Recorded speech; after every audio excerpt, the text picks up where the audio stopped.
Welcome back your YouTube channel. I hope आप सभी अच्छे होंगे और आपकी तैयारी अच्छे तरीके से चल रही होगी। जैसा कि आपने थंबनेल में देख लिया है, आज हम बात करने वाले हैं बहुत ही महत्वपूर्ण अपडेट के बारे में। यदि आपने अभी तक इस फॉर्म को फिल नहीं किया है और यदि आप भी एएनएम या नर्सिंग का डिप्लोमा करना चाहते हैं तो आप इस एप्लीकेशन फॉर्म को फिल करके इस डिप्लोमा कोर्स को कर सकते हैं। तो इसमें हम पूरी डिटेल में जानकारी देखेंगे। ये मध्य प्रदेश कर्मचारी चयन मंडल भोपाल की तरफ से नोटिफिकेशन आया है। बट यदि आप भारत के किसी भी स्टेट से बिलोंग करते हैं तो आप इसको कर सकते हैं। बट यदि आप अदर स्टेट से हैं तो आपको क्या होगा, जो रिजर्वेशन है कैटेगरी वाइज, या हम बात कर सकते हैं कि फीस में, वो आपको नहीं दिया जाएगा। बट हाँ, आप इसमें जनरल के रूप में आप अप्लाई कर सकते हैं। देखते हैं हम मध्य प्रदेश कर्मचारी चयन मंडल भोपाल चयन विभाग, ये सब बातें आपको इसमें ध्यान रखनी है। इसके बाद महिला स्वास्थ्य कार्यकर्ता प्रशिक्षण केंद्रों में प्रशिक्षण हेतु प्रवेश परीक्षा, यानी ये एंट्रेंस एग्जाम है। ANMTST, इसका नाम है ANMTST 2025, केवल गर्ल्स के लिए है। ये बात भी आपको ध्यान रखनी है। इसमें इंपोर्टेंट डेट्स की हम बात कर लेते हैं। भरने की प्रारंभ तिथि यानी कि 15 मई से ये एप्लीकेशन फॉर्म स्टार्ट हो चुके हैं और लास्ट डेट होने वाली है 29 मई। पत्र में संशोधन की प्रारंभिक तिथि 15/5 और अंतिम तिथि 3/6 यानी 3 जून तक आप इसमें सुधार भी कर सकते हैं यदि आपको इसमें किसी भी प्रकार से कोई डिटेल आपने गलत फिल कर दी है। परीक्षा दिनांक व दिन ये दिया गया है। आपकी परीक्षा होने वाली है 18 जून को और दिन आपका इसमें होने वाला है बुधवार। तो ये बात भी आपको इसमें विशेषकर ध्यान रखना है। इसमें आपको परीक्षा शुल्क की हम बात कर लेते हैं। अनारक्षित यानी कि अनरिजर्व्ड के लिए अगर हम बात करें तो 400 रुपये रहने वाली। यदि आप अदर स्टेट से हैं तो आपके लिए भी यही फीस रहेगी, 400 रुपये। और यदि आप एमपी से हैं और वहां आप अनुसूचित जाति, अनुसूचित जनजाति, अन्य पिछड़ा वर्ग या इन सभी कैटेगरी से हैं तो आपको 200 रुपये पे करने होंगे। और ये ध्यान रखेंगे, ये आरक्षण यहाँ दे रखा है केवल मध्य प्रदेश के मूल निवासियों के लिए है। यदि आप अदर स्टेट से हैं, चाहे आप किसी भी कैटेगरी से हैं, आपको 400 रुपये ही पे करने होंगे। इसके बाद आगे हम बात कर लेते हैं परीक्षा ऑनलाइन परीक्षा पद्धति समय सारणी की बात करेंगे। तो इसमें 18 जून और दिन बुधवार को परीक्षा होने वाली है। टाइम है, ये निर्देश पढ़ने का टाइम है और ये परीक्षा का समय है। तो रिपोर्टिंग टाइम ये होगा कि आपको अगर प्रथम पाली में आपका एग्जाम है तो आपको 8:30 बजे से रिपोर्टिंग आपकी 9:30 बजे तक होगी। और महत्वपूर्ण निर्देश पढ़ने का समय होगा 10:20 से 10:30 तक। और फिर उसके बाद आपका 10:30 से 12:30 तक यानी 2 घंटे का आपका एग्जाम होगा। वहीं द्वितीय पाली की अगर हम बात करें, द्वितीय पाली में आपकी जो रिपोर्टिंग टाइम है 1 बजे से 2 बजे तक और निर्देश पढ़ने का 2:50 से 3 बजे तक। और जो आपका एग्जाम होगा वो आपको करने का जो समय होगा वो लगभग 3 बजे से आपको 3 से 5 यानी 2 घंटे का समय दिया जाएगा। ये सब बातें हैं जो आपको इसमें ध्यान रखनी है। वैसे तो ये नोटिफिकेशन काफी बड़ा है, हम इसको कंप्लीट रूप से अगर देखेंगे तो वीडियो काफी बड़ा हो जाएगा। इसलिए यदि आप इसको डिटेल में पढ़ना चाहते हैं तो आप क्या कर सकते हैं, इसको जो वेबसाइट है, वेबसाइट को विजिट कर सकते हैं। वेबसाइट का लिंक हमने डिस्क्रिप्शन में दे रखा है। इसके अलावा इस नोटिफिकेशन को आप हमारे टेलीग्राम चैनल से भी प्राप्त कर सकते हैं। टेलीग्राम चैनल का लिंक भी डिस्क्रिप्शन में दे रखा है। तो देखते हैं, आगे बात कर लेते हैं। इसमें हम देखेंगे, आगे देखते हैं।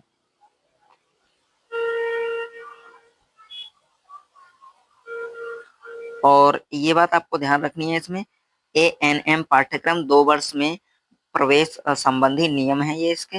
ये नियम आपको इसमें ध्यान रखने हैं। नियम व शर्तें ये ध्यान रखेंगे। परीक्षा के नियम व शर्तें क्या हैं? ये नियम राज्य में संचालित शासकीय और निजी प्रशिक्षण केंद्रों में ANM प्रशिक्षण हेतु चयन के नियम कहलाएंगे। यानी कि चाहे आप प्राइवेट कॉलेज में एडमिशन लेते हैं, गवर्नमेंट में, यही नियम मान्य होंगे। ये नियम उन उम्मीदवारों पर लागू होंगे जो मध्य प्रदेश के विभिन्न ANM प्रशिक्षण केंद्रों में प्रवेश चाहते हैं। यानी आप मध्य प्रदेश में प्रवेश चाहते हैं, उन पे ये नियम लागू होंगे। न्यूनतम शैक्षणिक योग्यता या अर्हता की बात की जाए तो उम्मीदवार भारत का नागरिक होना चाहिए। पहली बात, इंडिया में कहीं से भी आप ANM पाठ्यक्रम में प्रवेश हेतु उम्मीदवार माध्यमिक शिक्षा परिषद, यानी कि कुल मिलाकर बात यह है कि आपका 10+2 कंप्लीट होना चाहिए किसी भी बोर्ड से, चाहे आप CBSE बोर्ड से हैं, मध्य प्रदेश बोर्ड से हैं, किसी अन्य स्टेट के बोर्ड से हैं, जिसमें आपके पास जो सब्जेक्ट होने चाहिए भौतिक विज्ञान यानी फिजिक्स, केमिस्ट्री और जीव विज्ञान यानी कि बायोलॉजी विषय के साथ मिलाकर आपके जो 45% अंक होने चाहिए रिजर्व। अनरिजर्व्ड के लिए 45% और रिजर्व कैटेगरी के लिए 40% अंक होना अनिवार्य है। आयु सीमा यानी कि आपकी उम्र, अगर देखें तो प्रवेश परीक्षा में भाग लेने के लिए उम्मीदवार की न्यूनतम आयु 31 दिसंबर 2025 को 17 वर्ष होनी चाहिए, यानी कम से कम आपकी आयु 17 वर्ष होनी चाहिए, उससे कम नहीं होनी चाहिए। और अधिकतम आयु की अगर बात करें, इसके बारे में कोई भी आपको नियम नहीं दिया गया है कि आपकी जो मैक्सिमम एज है वो क्या होनी चाहिए। तो आगे देखते हैं, ये सब दिया गया है आपके डॉक्यूमेंट के बारे में, आपके डॉक्यूमेंट हैं वो सही होने चाहिए, सब के बारे में आप इसको खुद से भी पढ़ सकते हैं। बाकी इसमें हम इम्पोर्टेंट जो पॉइंट्स हैं उन पर हम बात कर रहे हैं और देखेंगे हम आवेदन शुल्क की हमने बात कर ली थी पहले ही, और यहाँ सिलेबस देख लेते हैं। सिलेबस क्या है? मध्य प्रदेश कर्मचारी चयन मंडल द्वारा पोर्टल पर परीक्षा का सिलेबस यानी कक्षा 12 12th लेवल का जो सिलेबस होगा आपका, जिसमें भौतिक विज्ञान के 20 नंबर का भौतिक विज्ञान, 20 नंबर की आपके केमिस्ट्री होगी और 20 नंबर की जो आपकी बायोलॉजी है वो रहने वाली है। और इसी में हम देख सकते हैं कि 20 नंबर सामान्य ज्ञान होंगे, यानी जीके आपका होगा 20 नंबर का और 20 नंबर की इंग्लिश आपकी होने वाली है इसमें। तो इस प्रकार से इसमें आपके 5 सब्जेक्ट होंगे, फिजिक्स, केमिस्ट्री, बायोलॉजी, जीके और इंग्लिश। तो 5 सब्जेक्ट यानी कुल मिलाकर आपका जो एग्जाम है वो 100 नंबर का आपका एग्जाम होने वाला है। तो ये बातें आपको इसमें ध्यान रखनी है। आगे देखेंगे हम, यानी इसमें आपको ये क्वालिफाई करने के लिए जो कट ऑफ दे रखी है यहाँ देख सकते हैं। अनरिजर्व्ड के लिए 45 परसेंटाइल सामान्य वर्ग के लिए, बाकी जो अदर वर्ग हैं दिव्यांगजन के लिए 45 50 है, इनके लिए 50 है अनरिजर्व्ड के लिए, और दिव्यांग के लिए 45 है। वहीं अगर अनुसूचित जनजाति SC ST PWD की अगर हम बात करें तो उनके लिए 40 परसेंटाइल होना आवश्यक है, तब आप इस एग्जाम को क्वालिफाई कर पाएंगे। तो ये बातें आपको इसमें ध्यान रखनी है। आगे देखते हैं, पॉइंट ये देख लेते हैं। परीक्षा केंद्र आपके केवल MP में, मध्य प्रदेश में ही परीक्षा केंद्र होंगे। यदि आप अदर स्टेट से बिलोंग करते हैं तो आपको परीक्षा देने के लिए MP मध्य प्रदेश जाना होगा। ये जो यहाँ पर डिस्ट्रिक्ट या जो परीक्षा केंद्र हैं वो नाम दिए गए हैं, भोपाल, उज्जैन, रतलाम, इंदौर, सागर, जबलपुर, सतना, ग्वालियर और रीवा। भी डिस्ट्रिक्ट में आपके एग्जाम होने वाला है। ये एग्जाम यानी आपको इनमें से किसी भी डिस्ट्रिक्ट में एग्जाम देने जाना होगा। यदि आप अदर स्टेट से बिलोंग करते हैं तो आप इसका देख सकते हैं, आपको जो एग्जाम देने जाने का है वो आपको देख सकते हैं। इन्हीं सेंटर्स पे आप एग्जाम दे सकते हैं। इसके अलावा आपको कोई और अन्य एग्जाम सेंटर चूज करने का ऑप्शन नहीं दिया जाएगा।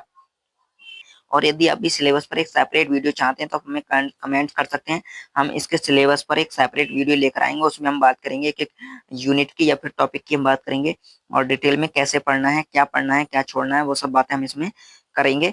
तो इसको हम इस वीडियो में नहीं देखेंगे। यदि आप इस जो सिलेबस है सिलेबस को पढ़ना चाहते हैं तो आप क्या कर सकते हैं, इस नोटिफिकेशन को डाउनलोड कर सकते हैं वेबसाइट से जाके। वेबसाइट का लिंक डिस्क्रिप्शन में दे रखा है। ये आपका बायोलॉजी का यहाँ पे आपको दे रखा है सिलेबस कि बायोलॉजी में आपको क्या क्या पढ़ना होगा। तो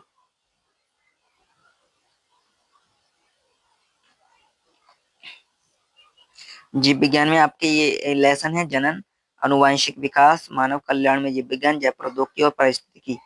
और ये यूनिट के नाम है, सॉरी ये यूनिट है और ये चैप्टर इधर दे रखे हैं, यानी कि आपके 13 चैप्टर हैं ये, और ये सिलेबस आपका 12th का है। तो ये सब बातें आपको इसमें, और ये आपका इंग्लिश का सिलेबस दिया गया है। तो इस सिलेबस को आप देख सकते हैं खुद से भी।